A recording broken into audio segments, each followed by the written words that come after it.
نماز ہر مسلمان پہ فرض ہے۔ دینی مدارس کے طلبہ تو یقیناً نماز نہ پڑھنے کا تصور ہی نہیں کر سکتے۔ وہاں پہ 5 وقتہ نماز ہوتی ہے اور مدرسے میں ہر طالب علم کو نماز ادا کرنی پڑتی ہے، لیکن جو انگلش میڈیم اسکولوں کے طلبہ ہیں اور ان کی جو اکثریت ہے یا پھر عام اسکولوں کے جو ہمارے طالب علم ہیں، وہ نماز کے بارے میں کیا کہتے ہیں، آئیے دیکھتے ہیں۔ قرآن پاک کی تلاوت صبح تو کبھی نہیں کی، بلکہ نماز اگر جلدی اٹھ جاؤں، اس طرح ہوتا ہے کہ اگر کوئی کافی کام کا ورک لوڈ ہے تو صبح 3:30 کئی بار اٹھنا پڑتا ہے ٹیسٹ وغیرہ کے لیے، تو پھر نماز بھی پڑھ لیتا ہوں۔ ویس نماز پڑھتے ہو؟ جی۔ دن میں کتنی نمازیں پڑھتے ہو؟ کوشش کرتا ہوں 5 پڑھنے کی، لیکن کبھی کبھار کوئی مس ہو جاتی ہے۔ ناظرین، شاعر اسلام اور بالخصوص داڑھی سے متعلق ایک سوال ہم نے سامنے رکھا۔ انگلش میڈیم اسکول کے طالب علم کے سامنے بھی اور مدرسے کے طالب علم کے سامنے بھی دونوں داڑھی کے بارے میں کیا کہتے ہیں، آئیے دیکھتے ہیں۔ دیکھیں، داڑھی رکھنا سنت ہے لیکن لازمی نہیں ہے، اور یہ ہر بندے کی اپنی مرضی ہوتی ہے۔ اگر مجھے داڑھی اچھی لگتی ہے یا میں ایک سنت جو ہے اس کو قائم رکھنا چاہتا ہوں، میں داڑھی رکھ سکتا ہوں، یا اگر میری مرضی نہیں ہے میں داڑھی نہیں رکھتا۔ داڑھی ہر بندے کا اپنا مسئلہ ہے، اور میرا نہیں خیال کہ کوئی بندہ کسی پہ یہ انفورس کر سکتا ہے کہ آپ داڑھی رکھیں یا آپ داڑھی نہ رکھیں۔ حضور صلی اللہ علیہ وسلم کی سنت ہے، جو شخص ظاہری بات ہے شیو کرتا ہے تو اس کو خود سوچنا چاہیے کہ میں کس طرح کر رہا ہوں۔ ناظرین، ہم نے خارجہ پالیسی اور بالخصوص پاکستان اور امریکہ کے تعلقات سے متعلق ایک سوال انگلش میڈیم اسکول کے طالب علم اور دینی مدرسے کے طالب علم کے سامنے رکھا۔ وہ دونوں امریکہ کو کس طرح الگ الگ زاویوں سے دیکھتے ہیں، آئیے اس کی ایک جھلک ملاحظہ کریں۔ ہمیں تعلقات اس حد تک رکھنے چاہیے کہ ہم اپنی سیکیورٹی، اپنے مفادات کمپرومائز نہ کریں۔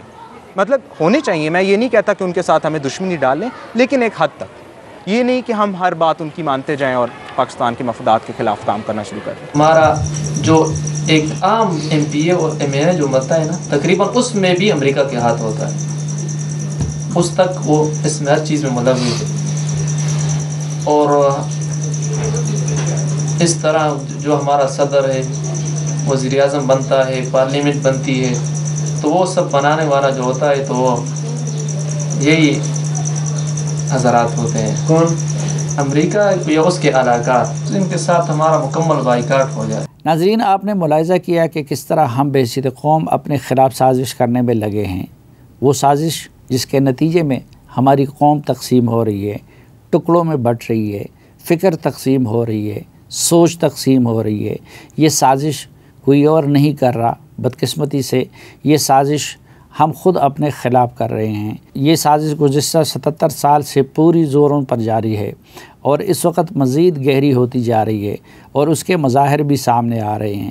اس وقت تشدد کی صورت میں اور عدم برداشت کی صورت میں آپ نے دیکھا کہ کس طرح ہم نے اپنے قوم کے مستقبل کو دینی، دنیاوی اور پھر انگلش میڈیم اور اردو میڈیم میں تقسیم کر رکھا ہے، لیکن بدقسمتی یہ ہے کہ تقسیم کا یہ سلسلہ یہیں پہ آ کے نہیں رک جاتا، بلکہ نیچے مزید تقسیم در تقسیم ہے۔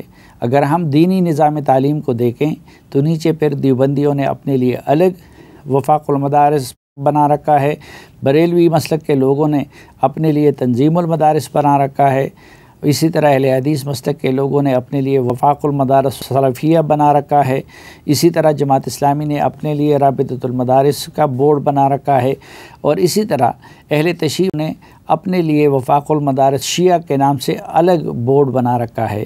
ان کا الگ الگ امتحانات کا نظام ہوتا ہے۔ پھر ہم نے دیکھا کہ ہر فقہ اور ہر مسلک کے لوگوں نے اپنے الگ الگ مدرسے بنا رکھے ہیں، اور جس مسلک کا مدرسہ ہوتا ہے وہاں پہ پڑھنے والا طالب علم اسی ہی مسلک سے منسلک ہو جاتا ہے۔ پھر ہم اگر اردو میڈیم اسکولوں کی طرف آ جائیں تو وہ نیچے تقسیم در تقسیم کا شکار ہیں۔ ایک طرف پھر پرائیویٹ اردو میڈیم اسکول ہے، دوسری طرف گورنمنٹ کے جو اسکول ہے کہیں پہ مادری زبان لازمی ہے تو کہیں پہ وہ اختیاری ہے، اور پھر اس وقت 18ویں ترمیم کے نتیجے میں یہ نصاب تعلیم صوبوں کے سپرد کر دیا گیا ہے۔ اسی طرح ناظرین، اگر ہم انگلش میڈیم کی طرف آتے ہیں تو وہ مزید تقسیم کا شکار ہو گیا ہے۔ کچھ اسکول میٹرک کرواتے ہیں تو کچھ اسکول اے لیول اور او لیول کرواتے ہیں، پھر اسی طرح کوئی ایک نصاب کیمبرج کا پڑھا رہا ہوتا ہے تو کوئی پنجاب ٹیکسٹ بورڈ کا نصاب پڑھا رہا ہوتا ہے، اور کچھ ان کے جو تعلیمی ادارے ہیں وہ مغربی ماحول سے زیادہ ہم آہنگ ہے، تو کچھ تعلیمی اداروں میں اس کے ساتھ مشرقی اقدار پر بھی زور دیا جاتا ہے۔ اور اب تو جہاں ایک طرف انگلش میڈیم کے جو بڑے بڑے چین تھے جن میں سرمایہ داروں کے بچے پڑھتے تھے، تو وہ چین ایک طرف ہیں، لیکن اب تو کچھ سیاسی جماعتوں نے بھی پرائیویٹ اسکولوں کے اپنے چین کا آغاز کر دیا ہے۔